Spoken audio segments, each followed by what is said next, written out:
Bismillahirrahmanirrahim. Alhamdulillahirabbil alamin. Wa sallallahu wa sallama ala sayyidina Muhammadin wa ala alihi wa sahbihi ajma'in. Alhamdulillah, selamat kita bertemu dalam pengajian kita pada pagi ini. Kita tinggal lagi berapa bulan, November dan Desember, insyaAllah kita akan belajar lagi 4 kali ya.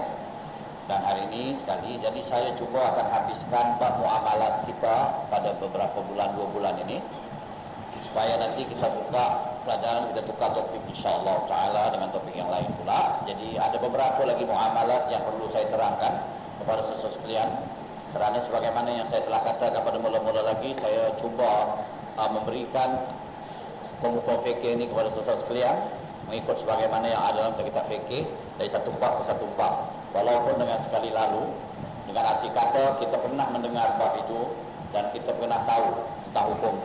Jangan ada di antara hukum-hukum Islam itu yang kita tidak mengetahuinya walaupun kita tidak melibatkan diri pada perkara itu. Misalnya sekarang ini ilmu fikih yang kita amalkan biasanya sembahyang, puasa, zakat dan haji sajalah. Yang lain-lain itu kita tak amalkan, padahal itu banyak. Bahagian muamalat saja banyak dan kita memang tak amalkan dalam muamalat. Tapi kita kena tahu, dan insyaAllah bila sampai masanya kalau kita dapat lagi mengamalkan muamalat ini, insyaAllah kalau hukum-hukum Islam itu ditegakkan di muka bumi ini. Jadi hari ini saya akan bincangkan satu fasal dalam bab fikir kita, yaitu fasal al-luqatah dalam bahasa Arabnya. Al-luqatah yaitu hukum barang yang kita jumpai. Kalau kita jumpa satu barang, apa kita nak buat dengan barang itu? Adakah kita boleh ambil terus, atau kemana kita nak bawa? Dan barang itu pula ada macam-macam. Ada barang yang mudah rosak, ada barang yang boleh tahan disimpan ya, ada barang yang terus kita boleh simpan berapa lama pun ya. Jadi itu semua ada hukumnya dalam Islam ya. Cuma pada pagi ini saya belum sempat menyiapkan notanya, tak ada nota untuk ya. InsyaAllah sekali lagi kita belajar, saya akan cuba siapkan notanya insyaAllah ya. Jadi al-luqatah ini maknanya ialah kita menjumpai harta yang dihormati, yakni harta yang memang diakui dalam Islam sebagai harta. Kalau perkara-perkara itu Islam memang tak pedulikan, suruh buang, kita tak payah pungut lah. Kalau benda haram misalnya, berapa kita nak pergi pungut walaupun dia berharga. Kita jumpa sebotol arak yang mahal harganya, tak payah pungut, buang, kerana itu memang bukan undang-undangnya kita boleh pungut itu barang, atau orang kasih siapa pun tak boleh lagi ya. Itu tak ada penghormatannya dalam Islam. Atau barang-barang yang memang dilarang kan?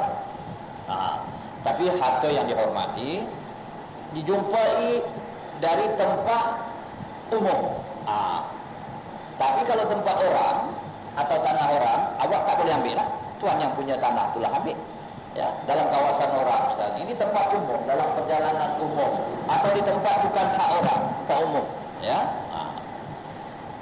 Jadi dia mengambil itu mesti dengan niat, barulah hukum luqatah itu berjalan atas dia. Niatnya apa? Untuk menyimpankannya bagi orang yang punya. Jadi dia cuma ambil amanah. Kalau ada orang datang bertanyakan barang ini, dia nak kasih balik. Itu hukum luqatah. Ataupun dia nak ambil untuk dia, boleh, dengan syarat setelah dia mengiklankan. Jadi kalau dia nak simpan untuk orang tu, dia tunggu, barangkali dia kata ini mesti orangnya nanti datang lagi sini, mesti orangnya cari ya. Dia simpan sampai orangnya cari. Dan kalau dia nak pakai itu, boleh dia iklankan. Kalau dia simpan saja, dia tak iklankan, dia tak boleh gunakan.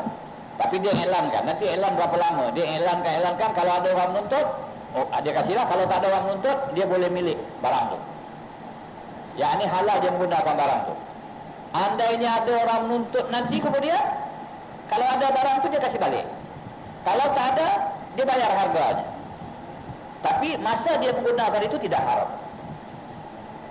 dengan syarat ya. Tapi kalau barang itu diambil, digunakan dengan tidak mengikut syarat hukum, berdosa. Jadi kalau kita jumpa barang, bukan semadangnya kita boleh miliki, ada masanya kita tidak boleh miliki. Tapi dengan syarat-syaratnya kita boleh miliki. Nanti kita akan terangkan apa syarat-syaratnya itu ya. Dan di mana-mana sajalah di kawasan umum kita boleh pungut, kecuali tanah haram Makkah. Di Mekah kita tidak boleh pungut dia punya barang jumpaan. Dilarang. Itu satu keistimewaan negeri Mekah. La yultaqatu luqatatuhu wa la yuhtala khalahu. Tidak boleh dipungut dia punya barang jumpaan, dan tidak boleh diburu binatang buruannya. Binatang buruan tak boleh diburu, barang jumpaan tak boleh dipungut. Apa lagi? Pokok-pokoknya tak boleh dicabut. Itu kawasan tanah haram, ya. Ada beberapa perbezaan antara kawasan tanah haram dengan kawasan apa namanya? Ini biasa. Tanah haram Mekah tu ada dia punya sempadannya, sempadannya. Dia kalau dari kawasan Mina tu, sempadan dia tu sampai ke Muzdalifah. Muzdalifah tu mesti masuk tanah haram. Arafah bukan tanah haram. Arafah tanah halal. Itu kalau kawasan ke Mina. Kalau kawasan ke sebelah sana pula, Tan'im sempadannya.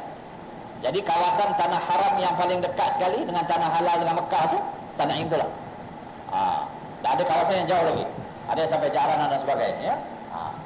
Jadi kalau dalam tanah haram kita tak boleh memburu. Satu. Ya.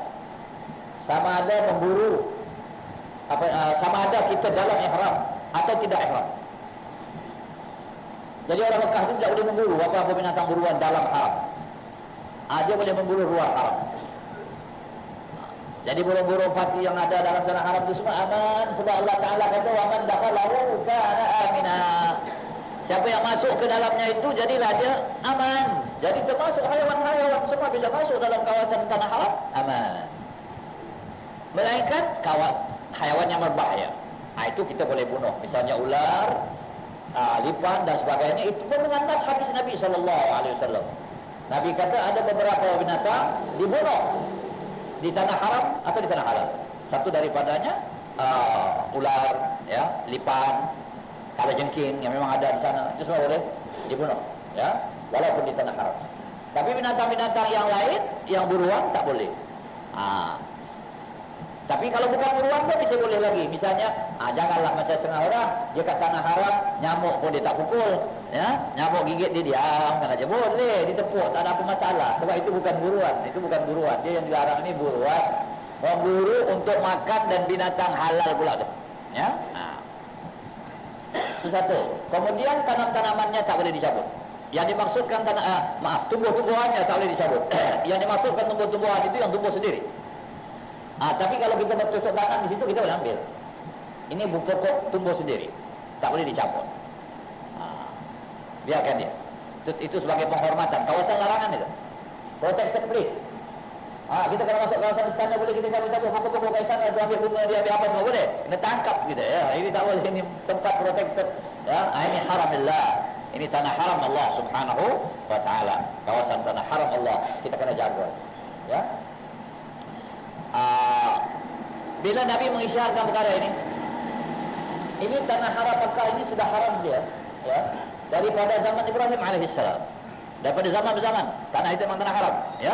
Bila Nabi Ibrahim mengisyaratkan supaya manusia datang mengerjakan haji dan sebagainya. Kemudian Nabi SAW membaharui pengisyaran itu masa Nabi membuka kota Mekah pada tahun 8 Hijrah. Dan Nabi dapat menakluki Mekah. Nabi mengisyaratkan, ya, semula bahawa tanah ini tanah haram. La yu'dadu syajaruhu wa la yuqtalaqu la wa la tultaqatu luqatatuhu. Tapi ada kecuali illa li mu'arif. Ada setengah hadis satu ulama mengatakan tanah haram ini punya apa kita kata barang jumpaan tu boleh juga diambil untuk ta'rif saja, untuk dimiliki tak boleh, untuk di-elan saja. Itu ada satu hadis yang saya baca tadi, ya. Kemudian apa lagi? Itu bila Nabi kata pokok-pokoknya tak boleh dicabut. Nabi mengisyaratkan itu. Kata Sayyidina Abbas, ya Rasulullah, kecualikan al-idkhir. Ada sejenis pokok, daun-daunnya itu dinamakan pokok al-idkhir, dan pelepahnya juga digunakan. Kerana itu kata Nabi untuk atap rumah kita, dan ada kala untuk dinding rumah kita. Ada orang miskin dia pakai rumah atapnya itu. Tidaklah dikecualikan itu, kalau tidak susah orang tanah haram nak ambil kayu-kayu dan sebagainya. Nabi kata illa al-idkhir, kecuali idkhir. Boleh. Jadi ini maknanya kalau kita tak ada perlu, tak boleh ambil lah barang itu. Tapi kalau tanam-tanaman, boleh. Kemudian satu lagi yang ada khilaf antara ulama, rumah-rumah yang ada di Mekah itu, adakah itu milik orang Mekah atau milik siapa-siapa saja datang ke Mekah? Ada setengah mengatakan rumah-rumah di Mekah, dan sebagian ulama ada keterangannya daripada hukum itu. Ya. Rumah-rumah Mekah itu maknanya untuk siapa yang datang ke Mekah, dia mesti boleh tumpah mana-mana rumah. Orang Mekah tak boleh larang. Ya. Ini macam bisnes Syekh Haji ambil.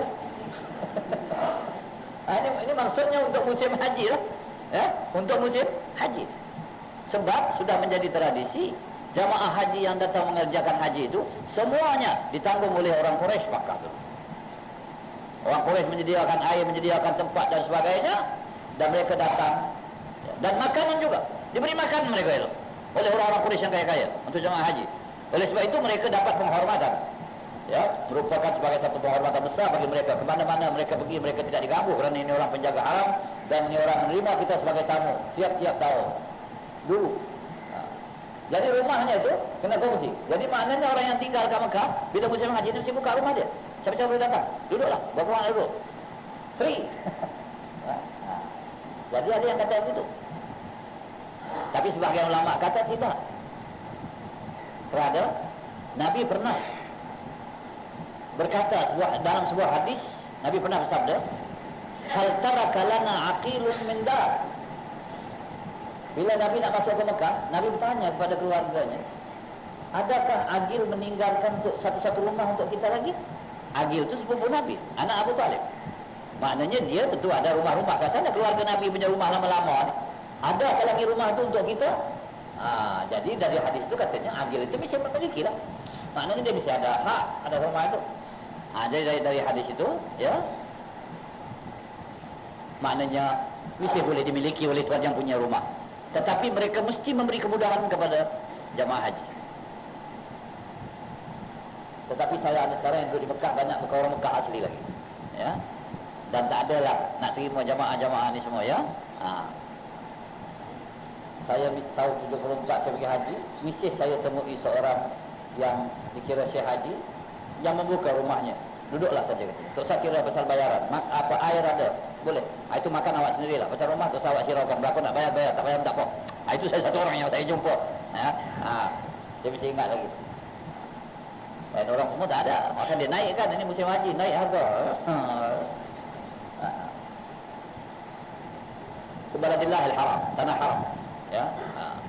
Jadi oleh sebab itu kalau awak nak tinggal kat tanah haram, awak kena ikut peraturan. Kalau tidak awak tinggal situ dosa saja. Sebab itu ada setengah ulama takut nak tinggal dalam kawasan haram.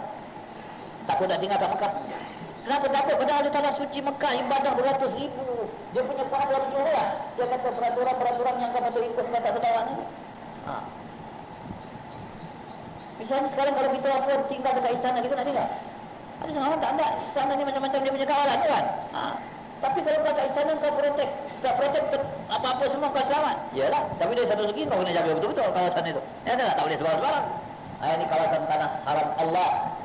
Ibarat istana kebesaran Allah dan keagungan Allah Subhanahu wa taala, ya. Jadi ini kita sebenarnya menerangkan ini, yaitu barang jumpaan yang kita jumpai di tanah haram Mekah tak boleh terus kita miliki. Atau dosa ambil, ya, biarkan. Kerana apa? Tempat itu tempat orang berulang alik. Kalau barang itu tak rusak, ya, dia sudah keluar apa dia balik lagi, dia akan jumpa barang. Kalau orang tak ambil, dia boleh cari dia boleh dapat, ya. Itulah, ya. Lukatah tadi, mana lukatah? Yang diambil daripada kawasan umum, ya, barang-barang apa tinggalan orang lah, barang jatuh, ya.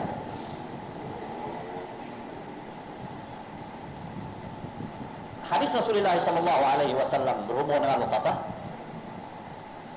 Hadis Zaid bin Khalid al-Juhani radhiyallahu anhu, anna Nabiy sallallahu alaihi wasallam su'ila an luqatati adh-dhahab wal warq.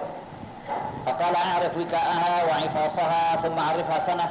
Fa in lam tu'arifha fastabtiha wal takun 'indaka wadi'ah. Fa in ja'aka talibuha yawman min ad-dahri fa'addiha ilayhi.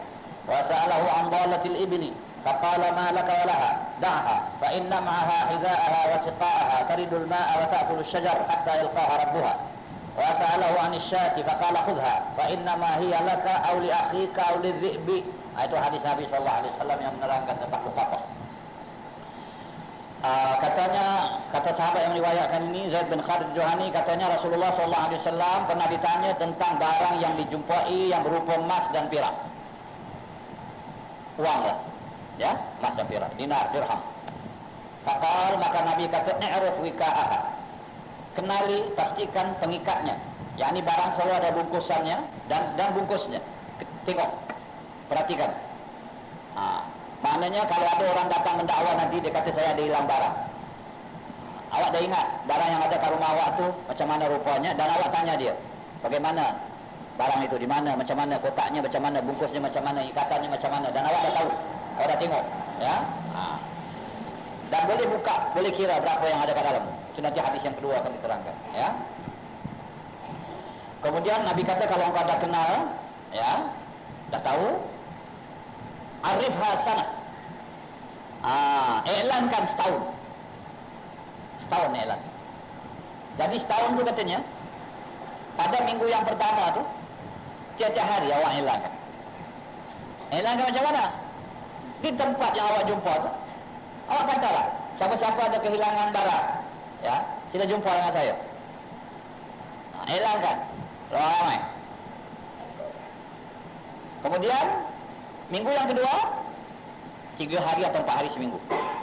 Minggu yang ketiga 1 hari atau 2 hari. Kemudian lepas itu seminggu sekali untuk beberapa waktu, kemudian sebulan sekali, kemudian 3 bulan sekali. Itulah sampai setahun. Bukan kata hari-hari sepanjang tahun, tidak. Dia mula-mula tu kita kerap, ya. Fa in lam tu'arifha, kalau kau tak mau ta'rif, kalau kau tak mau iklankan, fastabqiha, simpan saja. Kalau kau kata ini nak iklankan bukan senang, saya tak ada masa nak iklankan sebab simpan sebagai wadiah, sebagai amanah, barang simpanan. Ada satu hukum dalam hukum Islam, wadiah iaitu barang simpanan. Kalau saya kata ini saya nak belayar, tolonglah awak simpankan barang saya, itu wadiah namanya. Itu akan datang hukumnya lepas kata ini saya terangkan, ya. Jadi wadiah di tanganmu. Dan ini semua faedahnya apa? Pahala dapat di akhirat. Nah, ini tak ada kira, ini dunia ini kira kewajiban awak sebagai seorang muslim menolong seorang muslim. Ya, itu nanti akan diterangkan ayatnya, dan awak dapat pahala di akhirat. Nah, kata Nabi, kau simpan jadi wadiah di sini. Kalau datang tuan punyanya, beri kepada dia. Jadi kalau datang tuan punyanya, saya dengar ada hilangkan barang, ini saya ada hilang barang. Itu saja kita tanya, barang apa? Dia kata emas. Ya, kita tanya berapa banyak? Dia kata sekian-sekian. Macam mana mengikatnya? Begini-begini. Bungkusnya macam mana? Begini-begini. Kita kena tanya dia berapa sifat. Jangan sebarang orang boleh mendakwa. Bila kita dapati pertanyaannya itu, apa yang kita tanya itu semua dia jawab dengan betul dan sesuai dengan barang yang kita punya, kita kasih kepada dia. Jangan bagi kita. Jadi kalau tak ada orang menuntut, setelah tarif, setelah awak iklan, tak ada orang menuntut, setahun. Dalam satu hadis yang lain 3 tahun. Awak tak boleh memiliki 3 tahun. Nanti akan ada hadis, ya. Nah, hadis ini setahun saja. Simpan lagi. Tahun yang kedua tak ada, sampai 3 tahun tak ada, awak halal memilikinya, menggunakannya, jadi awak punya. Kalau ada orang menuntut nanti kemudian, ya, awak selesai dengan dia. Sama ada barang awak dah gunakan dah habis, awak bayar harganya, ya. Berselesailah dengan dia, ya. Kalau tak ada terus sampai hari kiamat, sampai mati, awak punya, halal. Tak dosa. Walaupun barang tu barang orang awak jumpa kan, tapi kalau ikut syarat ni, awak boleh miliki. Tapi nak memiliki kena iklan. Kalau tak iklan, kena simpan saja. Kemudian ada orang tanya pada Nabi, tadi itu tentang barang jumpaan yang berupa emas dan perak. Dan ditanya orang, bagaimana tentang unta yang sesat ni, unta tak ada betuan ni? Macam mana? Kita boleh ambil kan? Nabi kata apa benda-benda kau dengan unta? Itu Nabi kata, malah kawalah. Ya, apa kena-kena kau nak ambil unta ni semua? Kenapa? Nabi kata dia ada tapak kakinya itu ada dia punya itu, dia tidak boleh berbahaya apa-apa, dan dia ada airnya, dan dia boleh dapat air, dia boleh cari makan sendiri, yang kau tak payah nak pergi ambil dia, biarkan dia sampai Tuhan dia cari. Yang kau Nabi tak payah nak ambil ni untuk apa, kata Nabi, ya? Mahal lah kau lah. Kata dia kena mana dengan dia. Tak payah ambil. Nanti tuannya cari. Tetapi ini berlaku kemudian zaman Nabi. Ya. Mula-mulanya jaranglah orang-orang Arab ni membiarkan unta, sebab unta ni harta yang terpenting sekali dalam kalangan harta orang Arab ni. Ya. Unta-unta ni sangat merupakan pendeknya. Kalau kita sekarang ada harta unta ni macam kereta Mercedes ke BMW ke apa lah, bukan kereta-kereta sebarang. Ya, ini unta ya, yang harganya mahal. Harganya mahal sampai sekarang pun mahal lagi unta. Ya. Sehingga satu daripada tanda hari kiamat Allah Taala kata wa idzal 'isyaru 'uttilat. Ya. Wa idzal 'isyaru 'uttilat dalam surah idzal syamsu kuwirat wa idzal nujumu kadarat wa idzal jibalu suyirat wa idzal 'isyaru 'uttilat.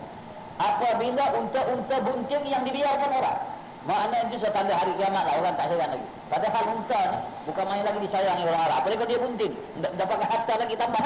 Ini kalau dibiarkan wa idzal 'isyaru 'uttilat. Maknanya orang ni dekatlah hari kiamat ni, orang dah tak peduli kau unta-unta ni semua dah. Siapa pun sudah datang huru-hara, unta pun dah tak pedulikan lagi, harta pun tak peduli lagi. Ya, jadi harta ini sangat-sangat dihargai. Pada zaman Sayyidina Umar sudah mula unta yang tak bertuan ni berkeliaran, kerana orang-orang Islam sudah kaya pada masa itu. Harta orang Islam dah bebas berniaga ke luar negeri, dan harta lagi luar negeri, dalam negeri, pendeknya dah mewah lah. Islam dah berkembang, ya. Dan pernah orang berkata kepada Sayyidina Umar, ini apa macam ni unta ni yang tak ada tuan banyak. Sayyidina Umar pegang hadis, kau apa peduli dengan unta ni? Biarkan, Nabi pun tak suruh kita ambil. Biarkan dia, jangan kacau. Nanti tuannya datang, tuannya ambil.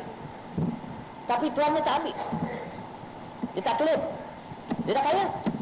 Sampai zaman Sayyidina Uthman bertambah unta-unta yang tak bertuan, sampai jadi masalah dalam kota Madinah. Itulah Sayyidina Uthman beristihad. Itu istihad. Padahal ini Nas kata biarkan, tapi Sayyidina Uthman kata sekarang dah banyak ni, dan ada yang mati sia-sia begitu saja. Lama-lama dia mati lah. Jadi rugi kalau mati. Padahal dia boleh disembelih, ya, dan sebagainya. Makan dagingnya halal, tapi terbiar begitu saja. Sayyidina Uthman beristihad. Dia kata siapa nak beli boleh beli, harganya masuk Baitul Mal. Dia jual. Jadi yang jual bukan siapa? Khalifah. Jadi dikira hak Baitul Mal sekarang. Dari situlah hukum segala barang yang tidak ada bertuan, yang tidak hak awak ambil, hak Baitul Mal. Itu hukum Baitul Mal macam dulu. Unta dia tak boleh sebarang orang ambil. Orang kata ini sebenarnya tuan dia dah tak suka, kalau kita ambil sajalah. Tak boleh, ini hak orang. Hak orang. Tak ada hak. Oh, dia kata tuannya tak klaim, ya. Jadi kalau tuannya tak klaim, siapa punya? Baitul Mal untuk muslimin semua, bukan untuk awak seorang. Bila masuk Baitul Mal itu maknanya untuk muslimin semua, untuk ramai, bukan untuk awak seorang. Sayyidina Uthman boleh buat. Itu ijtihad dia. Siapa nak beli boleh beli. Harganya masuk Baitul Mal. Jadi tak payah pungut, kata Nabi. Kau pergi pungut unta buat apa? Unta boleh jaga diri dia sendiri. Hatta yarqaha rabbuha. Kemudian ada orang tanya, kambing macam mana ya Rasulullah? Kalau kambing tak tuan, dia bilang. Kalau kampung kita sekarang ni ayam tak tuan misalnya, tapi jangan dibuat. Ayam ni semua ada tuan, ya. Kambing tak tuan, kata Nabi khulha. Kambing ambil. Pasal kambing tak boleh jaga diri dia. Dia binatang kecil. Ya, unta boleh jaga diri sendiri. Tak payah ganggu. Termasuklah unta, kuda dan sebagainya, ya. Tapi Baitul Mal boleh ambil lah untuk kalau tak ada klaim, unclaim, ya. Nabi kata ambil, khulha. Fa inna ma hiya laka. Ini kambing salah satu. Sama ada kau yang dapat, atau saudara kau yang punya dapat balik, atau serigala dapat. Serigala makan kambing. Nabi kata jangan dibayarkan, nanti serigala dapat ambil. Jadi engkau boleh ambil. Jadi kambing boleh jadi barang luqatah, ya, boleh jadi barang pengolah gitu, ya. Itulah hadis Nabi SAW yang menerangkan tentang asal luqatah. Kemudian kalau kita jumpa barang luqatah ini, wajib tak kita ambil? Misalnya kita jalan jumpa duit, banyaklah misalnya sebemban duit, plastik. Kalau nak pergi hantar pen tercecer ke apa, kalau dapat, wajib tak ambil? Itu kena tengok. Kalau awak ambil, awak kena tanggungjawab tau. Bukan kata ambil awak balik rumah kita dia. Ini soalnya awak tanggungjawab ni. Awak dalam hukum wajib tak awak ambil. Tengok, hukum asalnya tidak wajib. Pasal apa? Bila awak ambil, awak kena buat jalan ke tanggungjawab. Barangkali awak tak boleh jalan ke tanggungjawab. Awak ada kerja, tak pergi tanggungjawab ni buat apa? Duli kan? Tak wajib awak ambil. Tapi sunnah ke ambil? Afdal ke ambil? Wajib memang tak wajib. Memang tak wajib. Kecuali kalau awak memang tahu siapa yang punya. Ini sebulan punya ni. Misalnya IC dia ada kat situ ke apa, kalau kenal dia, awak boleh cari dia. Ya? Ambil. Kalau tidak, terus ambil. Biarkan. Tapi afdal awak ambil. Kalau sekiranya awak rasa kalau awak tak ambil, nanti orang lain ambil tapi tak tanggung jawab. Mungkin orang kau nampak ni, dia satu habis, nak cari apa. Tapi awak boleh kembalikan. Ambil. Senang. Itu pun dengan syarat. Kalau kita percaya pada diri kita. Jangan pula aku dah dapat duit di semua, tak kemana pergi, jangan bukan naik. Jangan ambil, biarkan. Baik. Kalau dia tak ambil, orang lain ambil, orang lain gunakan dengan tidak mengikut hukum, dia berdosa atau tidak? Kata ulama dia tak berdosa. Selagi barang itu belum ada dalam tangan dia. Itu bukan tanggung jawab. Tapi kalau dia tak pegang, dia cuai, dia berdosa. Jadi itu pula. Awak nak ambil boleh, tak nak ambil pun boleh. Sepulang pada awak. Ya duit, ya barang, ya apa, sepulang. Tidak mesti ambil. Tapi afdal ambil kalau awak dapat menolongkan, mengembalikan kepada Tuhan yang punyanya. Kerana Nabi SAW bersabda, Wallahu fi auni al-abdi ma dama al-abdu fi auni akhihi. Allah Ta'ala sentiasa membantu seseorang hamba itu bila hamba itu membantu saudara. Jadi dikira awak membantu saudara awak. Ini masalahnya sedikit ada berbeza. Ini cerita, misalnya hadis dan sebagainya di dalam negeri Madinah yang umumnya muslimin. Tetapi negeri kita ini musyrikin, kafir sama sekali kan. Jadi ya kalau kita menolong pun boleh juga lah, tapi bukanlah mesti yang punya orang Islam. Ya. Kemudian dekat Singapura ini naiklah susah. Pasal apa? Awak jumpa dengan dekat MRT Kembangan, bukan mesti orang Kembangan punya. Tak orang lain dari mana datang, jadi tinggal lagi. Ya tak? Sebab kawasan ini besar dilalui oleh semua orang, jadi susah naik lah kan. Cuma kalau awak datang, tunggulah dekat MRT 1-2 jam, tengok kalau ada orang turun tanya-tanya, kasih balik lah. Ya? Kalau awak rajin, alhamdulillah. Tak kira lah siapa yang punya. Awak tunggu lah situ. Atau kalau mana ya, pas tempat, tak mana. Itu kira tolong, saudara. Dan ada kata wajib. Kalau bagi orang Islam itu maknanya, kalau memang awak tahunya orang Islam punya dalam kampung Islam, ya? Jadi itu diambil dari firman Allah, wal mu'minun wal mu'minat ba'duhum awliya'u ba'd. Orang mukminin laki-laki dan perempuan sebagiannya berlindung bagi sebagian yang lain. Jadi berlindung itu bukan saja berlindung diri sendiri, harta juga berlindung. Jadi awak tolong, bantu simpankan barang orang, nanti tinggal. Jadi hukumnya yang muktamad tidak wajib, sunnah saja. Kalau awak berkeyakinan boleh menjalankan tugas pada barang yang dijumpai ini. Kalau awak yakin tidak dapat menjalankan tugas, tak usah awak ambil. Ya? Atau sekarang senang saja kalau awak kata memang nak tarifkan ini semua susah. Ya, awak ambil, masuk Baitul Mal saja. Masuk Baitul Mal. Baitul Mal itulah tempatnya. Ya? Ataupun dengan cara lain awak ambil, ya. Ada seorang mengatakan awak sedekahkan kepada fakir miskin dan pahalanya terpulang kepada Tuhan yang punya, ya. Atau sedekah pada masjid dan sebagainya. Ini tidak termasuk yang sumber haram. Sumber haram tak termasuk. Ini bendanya memang benar halal, ya. Jalannya halal. Tapi kalau uang haram itu yang utamanya Baitul Mal lah. Ya.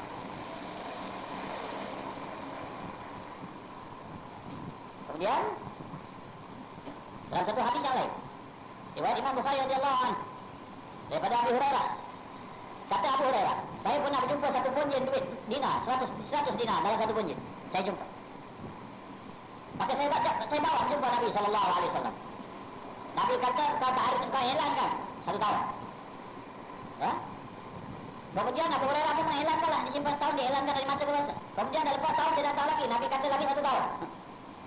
Lagi 2 tahun dihilangkan. 3 tahun Nabi suruh dia hilangkan tua-tua. Kemudian tahun yang keempat, Nabi kata, kau hitung berapa ada kat dalam, kau dah tahu, dia kata tahu. Dan kau tahu mengikatnya semua tahu. Kau tunggu. Ya, ini selepas 3 tahun. Kalau Tuhan punya datang, kau kena bayar. Kalau dia tak datang, kau boleh ambil. Kata Nabi SAW. Jadi kalau sudah 3, ini dalam hadis ini 3 tahun. Hadis tadi setahun saja. Jadi itu tengok keadaan. Kalau barang itu boleh sampai 3 tahun disimpan. Ya. Kemudian kau ambil lah, kau pakai lah. Kalau dia dah pakai, dah gunakan, ada orang datang, dia katakanlah, saya sudah hilang kasih sekian tahun, tapi saya dah gunakan. Ada lagi duit yang boleh kau kasih. Kalau tak ada, cakap alhamdulillah, saya pun dah tak ada duit lagi. Ya, saya dah gunakan. Itu, dan dia tak dosa. Dia bayar bayar lah sikit-sikit banyak bayar. Kalau tuannya kata tak apalah, halal lah, sudahlah bayar apa. Itu alhamdulillah. Kalau tidak pun dia tidak haram, tapi dia kena bayar lah. Sama ada bayar semua sekali atau bayar beransur-ansur. Itu. Kemudian di mana dia nak elankan? Di tempat yang dia jumpa, di mana di situ dia elankan. Di masjid-masjid, di pintu masjid, tak di dalam masjid, ya. Pintu masjid, ya. Dan dalam masjid ini mengelankan barang yang dijumpai boleh, tapi mencari barang yang hilang dilarang, ya. Nabi larang, jangan mencari barang yang hilang di masjid. Maknanya begini loh, kata-kata masjid, tuan-tuan, saya ada hilang barang gini-gini, ya, siapa ada jumpa? Nabi kata siapa yang buat tukar masjid, dia tak dapat barang. Terus ada doa Nabi, tarik dia larang. Jadi kalau nak hilang, nak tanya orang yang tuan punya nak tanya, luar masjid. Tapi yang menghilangkan barang yang dijumpa boleh, ya. Tapi itu pun baru sebaiknya di pintu masjid. Tapi sekarang tak timbul masalah pintu, ini susah sikit. Ada orang tanya sekarang, ya, ada orang jumpa jam, saya ramai saya, tuan-tuan ada jam, saya punya dalam, sila jumpa Pak Bilal, Pak Imam, dia boleh tengok, dia ambil lah, kalau dia. Ada orang dekat mihrab, dekat mimbar, dia cakap. Ada setengah orang kata macam mana ni, dalam masjid, tapi kata tak boleh cakap-cakap pasal barang-barang hilang dekat masjid. Sebab dia bukan cakap kat situ. Ya, kalau dapat kerumah dekat situ nak lekas sampai orang ni semua balik. Tapi sebaik-baiknya dia elankan dari pejabat. Ya, bagus dari pejabat. Atau orang pergi pejabat pakai program pejabat. Jadi elankan dari pejabat, jangan dalam masjid. Tapi ada setengah ulama mengatakan ini mengelankan untuk memberi balik. Yang dilarang itu elan mencari. Saya punya barang hilang, dia pergi naik kami mihrab ke mimbar, saya pada hilang barang, sampai jumpa. Tak boleh, tak keluar kan? Tak dalam. Ya. Dan barang-barang yang dijumpa ni ada 4 macam, ya. 4 bahagian. Ada barang yang tahan lama disimpan tadi seperti emas dan sebagainya. Dan ada barang yang tak lama tak boleh simpan lama. Seperti makanan. Apa tu nak buat ni? Jumpa mendapat sebungkus. Naiklah berapa? Ini mendapat tak pasti tadi. Mendapat naiklah kan dia dah tak? Ya. Jadi kalau jumpa barang macam ini, tak payah elan. Ya. Antara dia makan, bayar harga dia. Maknanya simpan harga. Ini mendapat macam mana? Ini mendapat spesial, harga RM5 satu. Okey, tak makan, kau simpan RM5. Ini kalau orang dia datang, kasih balik. Ya. Ataupun apa jual? Ini mendapat saya jumpa. Siapa nak beli? Ya. Duitnya kita elankan siapa punya duit, ya. Tapi kalau makan diam-diam saja dengan tak ada apa-apa ni, tak boleh lah. Ya. Saya dapat mendapat, kalau jumpa makan terus. Jumpa, tak jumpa kat stesen bas. Tinggal. Pasal bawa nak hilang macam mana kat stesen bas ni? Saya punya orang dengan naik pada balik kampung dia, dapat ke tempat dia. Ya. Awak pun dah makan. Ya. Kalau awak datang Masjid Maidin ni, duduk saya cakap apa-apa. Kawan awak sebelah. Semalam bila saya beli mentabak, tertinggal kat stesen bas. Pasal mati awak, aku dah makan ini mentabak. Oh itu awak punya ya, saya yang jumpa tapi saya dah makan. Oh makan tak apalah, halal tak apa. Ada saya nak bayar, tak bayar. Aduh tak apa, halal. Kalau kalau nak bayar, kalau juga saya mana ada duit. Bayar, awak dah makan. Awak dah jumpa kawan awak punya. Misalnya begitu. Dan yang ketiga, barang yang boleh rosak tetapi lama rosak, seperti kurma muda yang boleh disimpan, kemudian dia boleh dikeringkan dan sebagainya. Ini juga terpulang pada awak. Sama ada awak nak jual, simpan harga dia, atau awak kata saya nak proses ni sampai jadi kering dan sebagainya. Nanti tuannya kalau datang, ya, nanti saya beri kepada dia, tapi terpaksa diproses lah. Kemudian kalau ada menggunakan uang atau apa, boleh claim lah. Tapi awak kena fikir, awak punya belanja ni dengan barang yang ini dah sesuai ke tidak? Jangan awak belanja banyak-banyak, barang tak ada harganya, menjaganya apa semua. Kemudian awak nak claim orang-orang ni kata, dia barang tak ada harganya, nak bayar pula awak, siapa suruh awak buat ni? Makan sudah lah. Dan yang keempat, yang perlu makanan, ya, seperti hayawan yang kita jumpa, ya.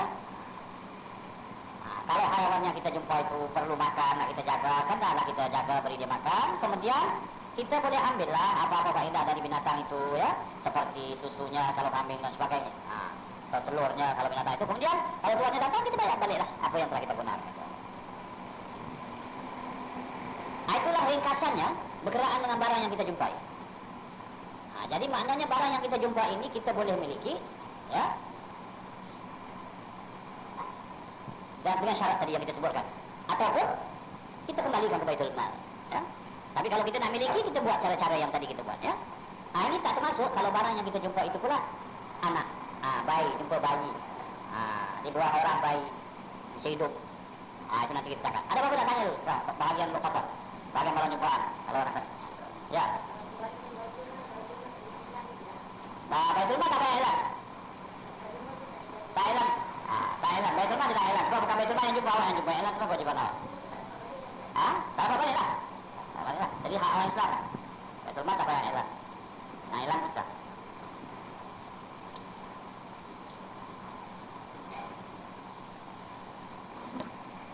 Ini sekarang anak yang dijumpai. Kalau dijumpai seorang anak atau bayi, ya, dan dia tak mesti bayi. Budak ibu bapaknya hilang, tinggalkan dia. Umur setahun ke 2 tahun ke, atau 3 tahun, 4 tahun ke. Tak boleh tak biarkan dia ni. Tak boleh. Dia mesti dijaga. Kalau sekarang ni undang-undang ni rumah kebajikan masyarakat yang jaga dah. Kita tak boleh ambil terus. Tapi kalau ikut undang-undang Islam kita boleh ambil, ya. Dan kita ambil, kita pelihara, kita jaga, itu adalah wajib fardu kifayah. Wajib. Kerana ini manusia, mesti dijaga. Dan hakim mahkamah syariah ataupun qadhi dalam negeri itu boleh membenarkan orang itu mengambil dan memeliharanya dengan syarat orang itu amanah. Kalau orang itu tak amanah, tak boleh. Amanahnya artinya satu orang itu dia jumpa anak ini, dia kata saya nak pelihara ini anak, saya jumpa kat tempat sekian. Bapak ini tak tahu tangan, saya nak pelihara. Jadi tuan tadi kena melihat latar belakang orang ini. Adakah anak nanti kalau dibawa didikan jadi orang yang baik, anak baik dan sebagainya, ya. Jadi bila kami dah menentukan dia boleh pelihara, dan itu masuk dalam arti kata firman Allah Taala, wa ta'awanu 'alal birri wat taqwa. Berbantu-bantulah kamu dalam perkara kebajikan dan perkara takwa. Ini perkara kebajikan, ya. Kemudian makan minum anak-anak ini, anak yang dipelihara ini pada siapa? Atas dia lah, kalau dia orang yang bertakwa, atau dia tak ada atas dia kata saya tak ada apa-apa, saya cuma nak jaga saja. Baitul Mal, ya. Beri dia uang, dia jaga. Dan dia daripada Baitul Mal. Itulah hikmahnya ada Baitul Mal. Jadi sekarang Baitul Mal bertanggungjawab kasih dia berapa bulan sebulan budak ini. Kau nak jaga, kau jaga. Dan kalau budak ini ada harta di sampingnya, katalah si mak bapaknya itu sengaja tinggalkan budak ini, tinggalkan sikit harta. Siapa-siapa nak ambil dia ambil, jagalah ini harta dia. Dia boleh gunakan ke harta untuk si anak ini, ya. Ini pernah berlaku, ya. Pada zaman dulu lah, selalu ada kawan-kawan yang ditinggalkan, ya, dan dijaga. Kemudian kalau anak ini kita tak tahu dia itu agamanya apa, ya, atau anak bangsa apa, kadang-kadang jumpa bayi tak tahu gitu, Islam kah? Ayo tengok. Kalau dijumpai dia itu di tempat yang ramai orang kafir, dikira anak tu hukumnya kafir. Dan kalau di tempat banyak orang Islam, dia Islam. Itu kalau tak dapat diperhatikan dari segi warna kulit dan sebagainya. Tapi kalau warna kulitnya kita tahu, ini macam ini punya ini budak Melayu, ini budak Islam lah kita kata. Tapi macam ini mesti budak Cina atau apa? Kita kira ini belum Islam lagi. Ya, budak Cina. Walaupun hukum zahir, hukum batin ni Islam, budak-budak itu belum ada agama, tapi hukum zahir sekarang ini. Kalau dia mati dalam tangan awak nanti, awak jangan nak buat. Kalau orang anak kafir, hukumnya hukum anak kafir lah. Kalau anak Islam, hukum anak Islam. Itu dalam hukum urusan jenazah. Itu kena buat tu. Tapi kalau tidak diketahui, ikutlah hukum agama orang yang menjumpainya. Yang jumpa orang Islam, ikut jadi orang Islam. Ya, itu ada satu dalam kala.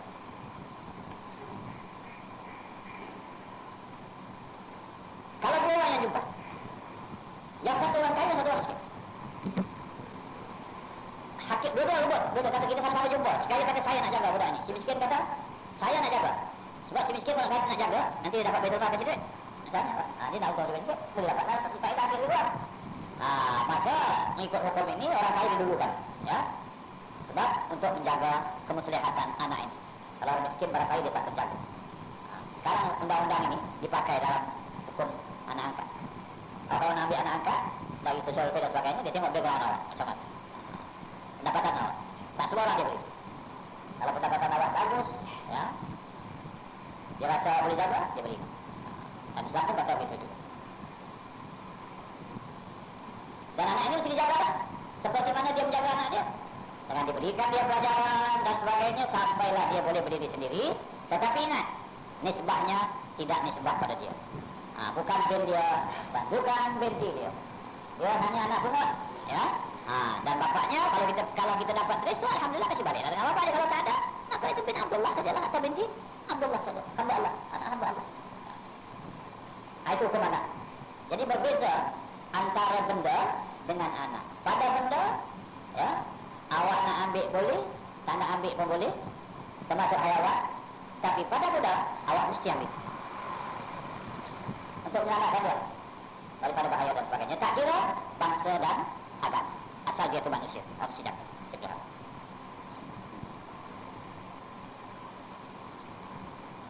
Selesai berkenaan dengan ambil anak, kemudian kita masuk ke tempat wadiah. Ada apa nak tanya tentang anak?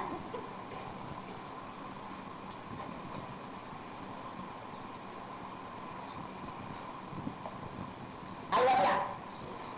Al-wadiah ini maknanya barang yang diamanahkan, atau kita kata barang amanah yang diserahkan kepada kita.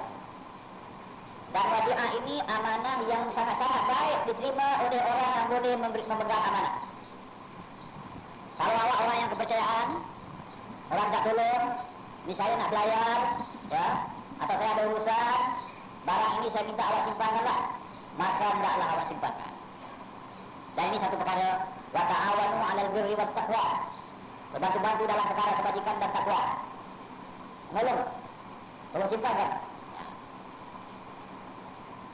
Dan apabila sampai menunaikannya, Allah Ta'ala kata falyu'addil ladzi tumina amanatah, maka taklah yang menunaikan, yang menerima amanah itu menunaikan amanahnya. Dan Nabi SAW dalam sejarahnya banyak menerima amanah orang, minta tolong jaga, ya. Sebab ada orang dia nak belayar, ya, dia ada uang, dia nak belayar, dia tak boleh bawa uang banyak-banyak. Misalnya dalam masyarakat Quraisy itu ada yang belayar. Semasa Nabi di Mekah, ada orang-orang Quraisy, ada setengah Islam, ada yang bukan Islam, dia tahu Nabi amanah, Nabi akhlak baik. Dengan orang yang dia tak kaya, dia minta Nabi simpan. Nabi simpan. Itu sebab pada malam Nabi nak berhijrah ke Madinah, Nabi panggil Sayyidina Ali. Nabi kata malam ini aku nak berhijrah, dan kau tunggu di Mekah. Masih ada keluarga kita yang masih ada di Mekah yang belum sempat berhijrah. Dan kau duduk di rumah aku di malam dan tidur di tempat tidur aku. Dan ini amanah. Sipulan orang-orang ini kau selesaikan besok. Antarkan. Karena Nabi berhijrah pada malam itu dengan perintah Allah Subhanahu Wa Taala. Jadi Sayyidina Ali menerima amanah Nabi SAW dan tidur di tempat tidur Nabi bila Nabi bangun tengah malam untuk bergerak. Jadi Nabi SAW menerima amanah. Jadi kalau kita boleh menerima amanah dan kita sanggup nak jaga, kita jagalah, dan ini menolong. Sebab kadang-kadang orang itu tak tahu kemana dia nak simpan barang-barang, ya. Tapi sekarang ni kita boleh simpan dalam bank saja. Ya, ada orang barang-barang kembali apa semua dia simpan dalam bank, di rumah pun dia tak simpan lagi. Orang yang kaya besar lah, dia ada, kan ada tempat simpan safe dalam bank tu, dia boleh sewa lah. Dan katanya pada satu masa dulu sistem bank ni dibuat oleh orang Yahudi di Mesir atau di mana. Inilah asal katanya permulaan bank. Jadi sudah saya cakapkan itu dalam cerita sejarah. Orang-orang di situ banyak yang nelayan. Ini tangkap ikan, hari-hari turun laut. Jadi mereka ada uang, mereka tak bawa uang turun laut, itu bahaya. Dan mereka takut nak simpan di rumah. Mereka serah kepada kawan-kawan mereka, kawan kenal. Kebanyakan yang menjaga itu semua katanya orang Yahudi. Dan mereka ini pula dapat macam satu sistem. Di tepi laut mereka bawa bangku, mereka duduk. Tunggu orang nak turun, ini saya punya duit, saya simpan. Mereka tu bawa. Ini bawa nak turun semua, dia bawa balik dari bangku dengan duit disimpan. Ya. Katanya perkataan bangku, bank itu asal daripada pas bangku. Allah Allah. Dia juga ada bangku. Dia terima ya. Ya. Bila orang tu datang nak balik, dia bawa balik. Dia duduk kat pantai. Dan orang yang datang ni, yang ambil duit ni, yang punya duit ni, datang, dia ambil sikit aja untuk dia belanja satu kali. Dia nak keluar lagi. Ini kau simpan juga lah, ambil sikit. Itulah cerita bank. Dia simpan lah, ambil sikit-sikit. Jadi duit ni makin bertambah. Dia ambil aja untuk makan dia saja. Ini asalnya. Mereka yang buat tujuan. Ya. Kemudian dikenalkanlah sistem riba dan sebagainya. Pada Islam itu wadiah. Tak boleh ambil apa-apa faedah. Ya. Dan sabda Nabi SAW, Adil amanata ila man itamanat wala tahun man khanak. Tunaikan amanah kepada orang yang memberi amanah kepadamu, dan jangan berkhianat kepada orang yang khianat padamu. Itu Nabi SAW punya arahan. Jadi kalau orang nak menyerahkan amanah kepadamu, ambillah amanah itu. Ya, peganglah. Dan awak harap apa? Pahala akhirat apa? Dunia tak boleh, apa-apa tak dapat. Ya. Akan disyaratkan. Tapi kalau nak beri awak sebagai hadiah dan sebagainya itu pula. Tapi syarat aku jaga ini kau bayar sekian. Itu bukan lagi lah wadiah. Itu dah kira upah. Ya tidak? Kalau yang tidak kena-mena dengan riba, tak apalah. Kalau dengan riba tak boleh pula. Ya. Kemudian hadis Nabi SAW mengatakan di sini, wala taqul man khanat. Dan jangan kau khianat kepada orang khianat yang padamu. Itu perhatikan ya. Orang yang percaya padamu sudah tentu patut kau mesti percaya dan kau mesti jaga kepercayaannya. Tapi orang yang khianat pada guru adalah khianat. Khianat tak boleh balas khianat. Kalau dia khianat padamu, engkau tak boleh khianat pada dia. Kenapa? Dia dah khianat padamu, dahlah satu orang Islam khianat. Engkau pula khianat pada dia, dah dua orang Islam khianat. Nanti masing-masing khianat pada yang lain, jadi masyarakat khianat semua. Ini yang tidak dikehendaki. Jadi kalau satu orang tak khianat, awak tak boleh khianat. Tak boleh khianat pada orang yang mengkhianati awak. Awak tak boleh kata, dia khianat pada saya balas khianat lah. Tak boleh. Pasal ini mengembangkan khianat. Jadilah, jadi dua awak. Jadi tak ada beza awak dengan dia. Dia khianat pada awak khianat pada dia. Dia lah. Balik modal. Tak ada siapa yang untung, tak ada apa-apa. Ini semua. Ini rugi dua-duanya. Dari sini kita dapat ambil kesimpulan. Ini kita kena jaga. Orang kasih kita duit palsu. Ya, dia tipu kita. Dia kasih kita duit palsu. Sudah kita nak beli barang, kita tak tahu. Orang kata ini palsu. Mesti habis kat tempat kita saja. Dah lah, kasih kita lah. Orang tipu kita, dan kita mesti buang uang. Sekolah kan siapa? Ya. Jangan kita cari orang lain yang bodoh-bodoh, kita pun lakukan. Dosa kita, dosa. Kalau dia kata, orang tipu saya terpaksa lah juga nak tipu orang. Tak boleh. Itulah tak boleh Nabi SAW. Nabi kata, la ta'un man khanat. Jangan jarak pada orang jarak. Tapi ada orang buat itu. Termasuk juga, awak mesti tipu awak curi, awak habis tipu awak kali. Dia dua orang curi. Baik-baik satu orang. Jadi dua orang. Awak curi selipar, awak boleh buat. Awak jangan cari pula mana selipar. Dosa. Kecuali lah, kalau masjid tu ada supply selipar, ya, ada kalau masjid ada selipar-selipar tu, ada bilang awak pakai lah. Pakai dia tahu, kita balik. Jangan nak, dia tahu selipar supply untuk masjid apa, awak pakai tak sampai balik, awak simpan. Kita di mana raya habis selipar, kena beli lagi. Ya, awak kena bawa balik. Begitu juga lah, macam payung, macam apa lah. Hujan, ada payung masjid, pakai lah sebentar, lepas tu bawa balik lah, tak apa lah. Jadi itu termasuk dalam bahagian ini, ya. Tak boleh mengkhianati orang yang berkhianat padamu. Dan hadis Nabi SAW, ayatul munafiqi salat, kata Nabi. Tanda orang munafik itu tiga. Idza haddatsa kadzab. Kalau dia bercakap dia dusta. Wa idza wa'ada akhlaf. Kalau dia berjanji dia mungkir. Wa idza tumina khan, dan kalau dia diberi amanah dia khianat. Dalam satu riwayat Nabi kata wa insana wa sallallahu wa za'ama annahu muslim. Walaupun orang itu ada sembahyang, puasa dan dia kata dia muslim, tapi dia buat perangai. Cakap bohong. Janji tak tepati. Dia pegang amanah, dia khianat. Dan kita tahulah, khianat itu maknanya apa? Kita merosakkan barang orang. Kita menggunakan barang orang kepada yang tidak hak. Atau dia serahkan amanah satu barang yang lain, kita kasih balik dengan barang yang lain. Oleh sebab itu, ada orang-orang yang kalau kita simpan duit pada dia, kita terbang ya, kita bilang ini amanah ya. Itu duit juga, dia simpan apa? Bila kita minta, duit itulah dengan buku-bukunya dia kasih. Itu yang betul amanah. Tapi ada orang kata kalau itu susah lah, orang kata ini saya duit saya 500 awak simpan lah, ya. Awak tahu lah sebulan duit 500 awak simpan, awak tulis dekat buku sebulan duit 500. Tapi duitnya awak pakai. Ada segala macam tak boleh. Ini boleh apa namanya membahayakan awak juga, ya. Kalau sekiranya ini duit awak terima, kemudian awak campurkan dengan duit-duit awak yang lain, terkena kalau duit yang diamanahkan itu palsu, atau memang iyalah tak ada nilai yang besar dan sampai dengan duit awak tak boleh beza lagi. Dia datang, awak kena bayar duit yang apa? Yang benar-benar yang betul. Tapi kalau itu duit juga awak simpan, kalau palsu lah, kalau betul lah dia punya. Ini saya tak ada buka dalam ini awak kasih, ini saya kasih Allah. Ada orang-orang dulu saya pernah jumpa, duit yang kita kasihkan dia itulah yang dia kasih balik. Atau emas yang dikasihkan kita itulah yang dikasih balik. Itulah sebabnya. Tapi sekarang tak boleh. Macam sekarang sistem bank ya. Duit yang awak simpan tu semua dalam bank, dia tak kata awak punya simpan, punya box sendiri, dia tahu duit awak simpan, dia campur. Dia ambil dari sini, awak datang dia minta, dia kasih, dia tukar dia tinggal kira-kira saja, tinggal kira-kira saja. Yang duit itu diedarkan. Itu dari cara simpanan tu, ya. Supaya tidak timbul masalah. Kalau simpan duit dalam bank ini boleh dapat faedah ke tidak? Kalau hukum simpan tak boleh dapat faedah apa? Simpan tak dapat faedah. Tapi kita simpan duit dalam bank dapat faedah. Apa dia kata pasal bank menyatakan? Awak ada izin menjaga tak? Oh dah, ada setengah kata sudah memang bank sudah diketahui dia memang menjaga. Jadi bila awak masuk awak dah tahu dia menjaga. Baik. Jadi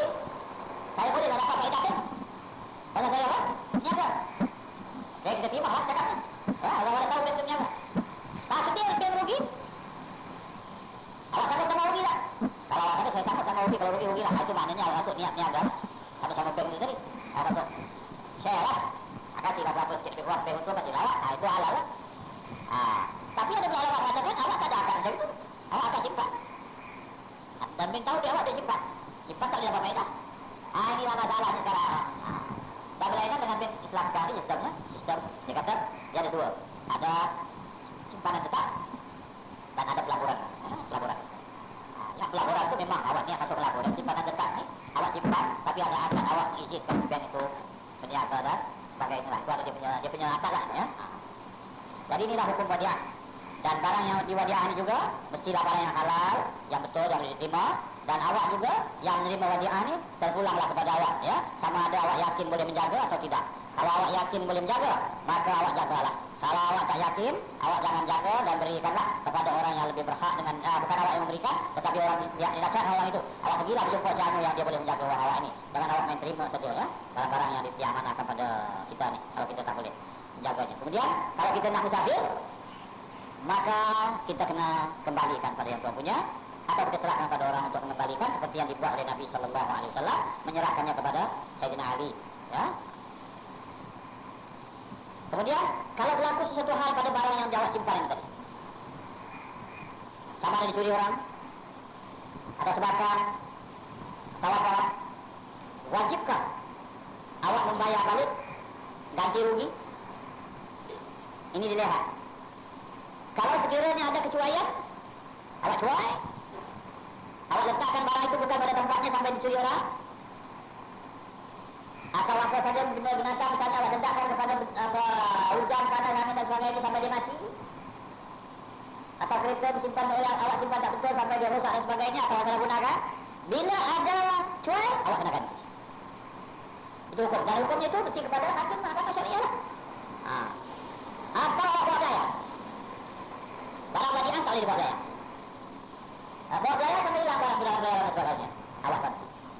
Kalau tidak ada apa-apa cuai dari awak, misalnya terbakar rumah, ya, dan sama terbakar barang awak dan barang dia juga lah sama, tak ada ganti. Tak ada ganti. Oleh sebab itu, dari segi hukum tak ada ganti sekarang ini. Ada orang mau ganti, ya. Ada pula orang yang sanggup nak jamin. Inilah insurans. Insurans. Jadi kalau insurans itu diambil dengan tujuan untuk menjaga barang ini, ya, kalau diikut hukum penjamin, maka harus saya nak jamin, tapi apa yang saya siap, saya jamin. Kalau ada apa-apa, saya takut. Itu boleh dengan akad jaminan. Tetapi kalau tak ada akad jaminan, ya, tak boleh. Nah, inilah masalah insurans sekarang, insurans barang-barang. Tapi sekarang masalah insurans ini macam insurans niaga belayar lagi semua ni sudah wajib. Maknanya dari undang-undang ada kata mesti. Nah, itu tak ada masalah lagi.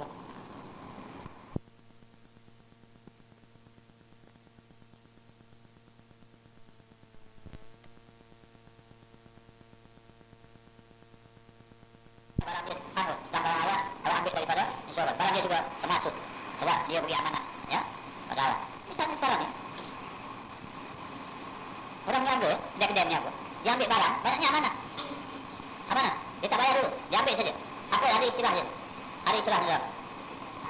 Ya, pesan atau apa? Atau franchise apa tak tahu lah. Ya, ada istilah dari segi ekonomi dia. Ambil saja. Itu amanah. Ya. Awak jual, nanti bayar bila-bila. Ya. Jadi sebagai amanah. Ada yang dia beli terus, tapi beli secara ansur. Itu jadi hak dia. Yang beli secara ansur, bayar ansur, hak dia. Tapi ada yang dia tak beli, kau taruh kat sini saja, aku jualkan. Berapa kau nak jual sekian-sekian? Tapi kalau lebih, hantu kau bebas lah. Buang pada kau lah. Kadang-kadang nak laku dah sekian-sekian. Dia tak bayar apa-apa dan dia tak jamin barang tu kalau laku tak ada guna dengan dia. Sampai masa barang tu tak laku, ambil balik. Barang kau tak laku. Itu dikira. Itu pun amanah juga. Ya. Kemudian kalau ada perselingkuhan, dia dah letakkan amanah pada seorang, kemudian dia datang minta, dia bilang aku dah kasih balik. Dia bilang kau dah kasih balik, aku simpan, aku dah kasih balik. Dia bilang, gaduh, dua orang. Cakap siapa enggak diterima. Maka cakap orang yang memegang amanah itu diterima. Dalam mengatakan aku dah balikkan.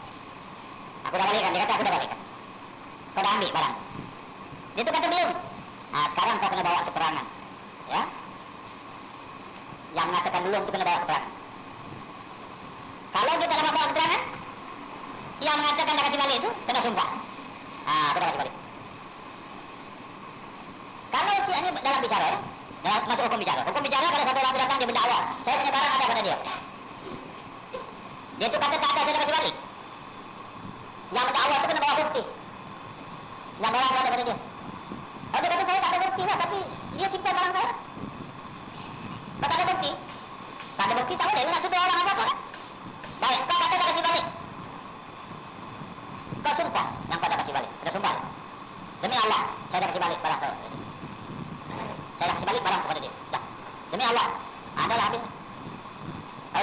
besar, tapi dia tak ada sumpah. Jadi kata-kata awak kata dah kasih balik, sumpah lah. Dia kata saya tak ada sumpah, tapi saya dah kasih balik. Tak ada sumpah, tak boleh. Dia kata saya tak ada, bukan tak ada sumpah, baik. Engkau sumpah, yang dakwa, pada Allah boleh sumpah. Ini dikatakan sumpah yang kembali kepada pendakwa. Tapi kadang-kadang pendakwa tak boleh sumpah, pendakwa kena bawa bukti, itu hukum tak akan masalah. Semua yang minta Allah kena sumpah, tak ada. Engkau sumpah sekarang, awak kata demi Allah, dia belum kasih balik. Sekarang kau kena kasih balik. Tak ada, jatuh hukum atas semua, bayar ganti rugi. Hakim akan hukum kan, pasal suruh kau sumpah, kena sumpah, dia sumpah. Orang menunjukkan kebenaran dia berani sumpah. Kalau awak benar, kenapa awak tak sumpah? Awak tak kasih balik, awak sumpah. Kalau dia sumpah, tak apa-apa. Ya?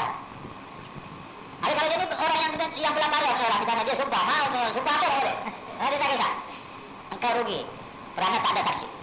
Oleh sebab itu, ya, kena saksi atau kena tulis. Oleh sebab itu tulis itu penting. Ya, lagi nak apa dikatakan itu menjadi, lah yang sama waktu dua atau saksi, dua orang saksi. Ya, dan orang yang kasih balik itu kena saksi juga. Ya. Saya tahu Allah Taala firman, "Fa idza rafa'tum ilaihim amwalahum fa'ashhidu 'alaihim." Kemudian, kalau dia sudah pegang barang itu, diminta balik, dia tak kasih. Dia nak apa ya? Padahal dia boleh kembalikan dengan cepat. Orang bilang barang yang saya simpan saya minta balik lah. Oh, dia kata sekarang saya susah lah, tak sedia barang, tak akan simpan, nanti besok datang lah. Dosa dia. Dosa. Bila orang sudah minta balik, dia tak kasih. Daripada saat itu, sekarang kalau berlaku apa-apa, dia kena bayar balik. Dari mula tadi kalau berlaku apa-apa dia tak kena bayar. Kalau dengan tidak sengaja dia. Tapi lepas diminta, dia tak kasih balik, dia tanggung jawab. Apa Allah katalah lepas diminta itu amanahnya tu, kalau dia tak kasih balik. Kemudian berlaku hal pada dia, kecurian dia, kebakaran, termasuk barang orang tu, dia kena bayar sekali. Oh, dia kata saya punya barang sama, awak dah diminta balik, awak tak kasih. Apa halangan awak sama kasih balik barang orang? Sekarang dia kena kasih balik setelah diminta. Ya, ini berdasarkan firman Allah Taala, Inna Allah ya'murukum an tu'addul amanati ila ahliha. Allah Taala memerintahkan kamu supaya mengembalikan segala amanah itu kepada yang punyanya.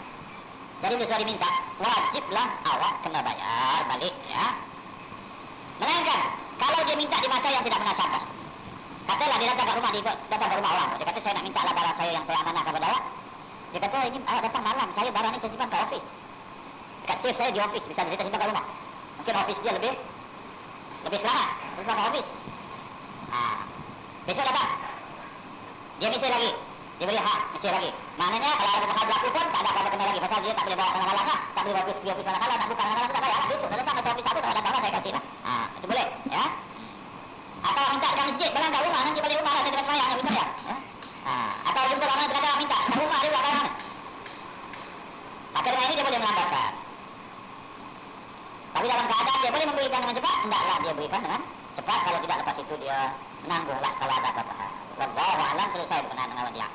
Dan saya kira dah habislah bahagian muamalah. Kalau ada pun 1, 2, 3. Lepas itu nanti bahagian faraid dan bahagian nikah kahwin semua akan datang. Tapi insyaAllah lepas ini kita akan susuli dengan sama ada kita masuk ke bahagian faraid sikit, ataupun kita susuli dengan pelajaran nikah kahwin. Saya tengoklah insyaAllah, atau kita buat tasawuf. Sebab saya kira dah habis lah. Wadiah ini dah habis. Kalau ada buat file lagi, tengok insyaAllah. Ada pertanyaan apa-apa? Ya.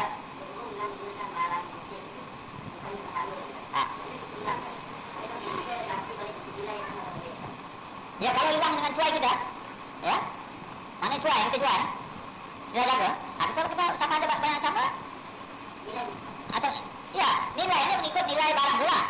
Tapi kalau awak ganti dengan barang yang sama baru itu lebih baiklah, maknanya itu lebih mahal, tak apalah. Kalau tidak awak kata itu bayar pun tak perlu, kalau jual singgit tak perlu. Kasih singgit. Itu kalau awak cuai, kalau tak cuai tak ada masalah, ya. Misalnya barang saya sama sekali rusak atau hilang itu ya, itu semua ikut hukum. Dari setengah mengatakan kalau masjid tak ganti. Pasal awak ada share itu. Awak ada hak milik itu, meja orang lain. Terus bagi mengatakan. Dari tengah lain. Ya.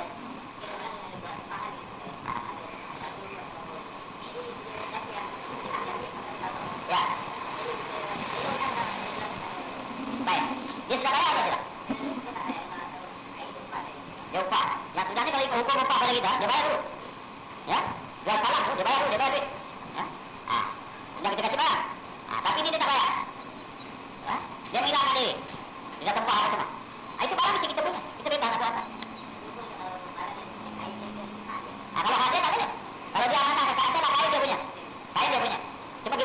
upadai, nanti kita ambil upadai saja. Ini ada taklim. Itu masuk orang yang awal taklim lah. Tinggal. Itu pulang pada kita. Sama ada kita nak jual, kita simpankan harga apa namanya harga kain dia. Tapi di penataan upah kita ambil. Kita boleh ada hak sebab dia kena bayar upah. Artinya kalau dia taklim terus, bahagian kain dia tu masuk bayar zakat. Tapi bahagian upah kita ambil. Itu boleh.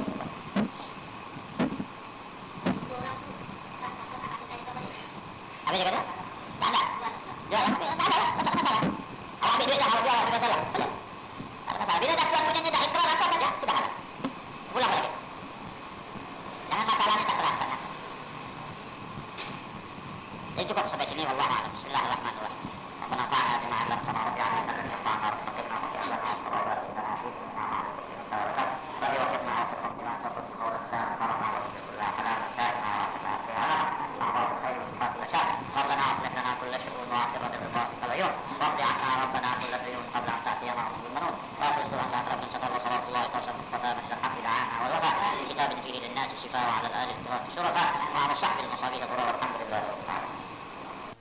Warahmatullahi wabarakatuh. Tuan Syekh kita telah membacakan beberapa rangkaian pantun yang dikatakannya telah mendapat ilham semasa dia berada di negara kita ini, yaitu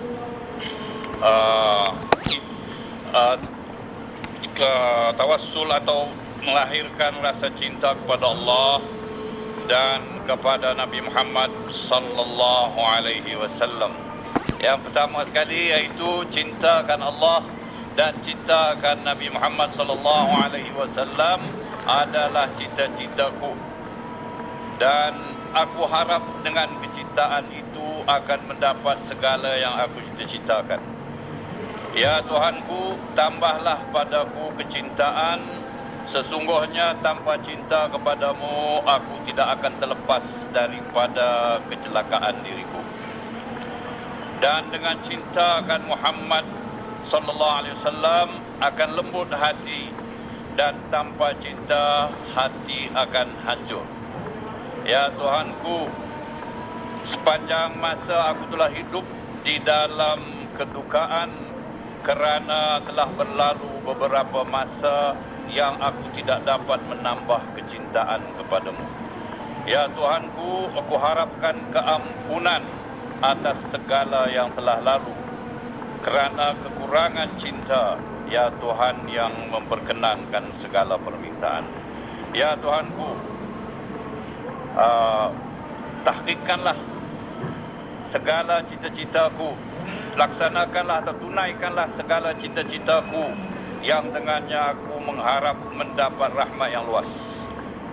Ya Tuhanku, berikanlah syafaat Nabi Muhammad kepadaku, kerana baginda adalah sebaik-baik wasilah yang mendapatkan syafaat. Cintakan Nabi Muhammad sallallahu alaihi wasallam adalah bekalan kepada mengharapkan keampunan, kemaafan dan syurga yang tinggi. Ya Tuhanku, janganlah Engkau sia-siakan kecintaanku kepadamu, dan cinta kepada Nabi Muhammad adalah sebagai makanan dari bagi hatiku. Dan limpahkanlah kurniaan ini kepada sekalian yang hadir pada malam ini dengan rahmat dan pemberian daripada Tuhan, yaitu itulah yang aku harapkan. Sekian, wabillahi taufiq. Assalamualaikum warahmatullahi wabarakatuh.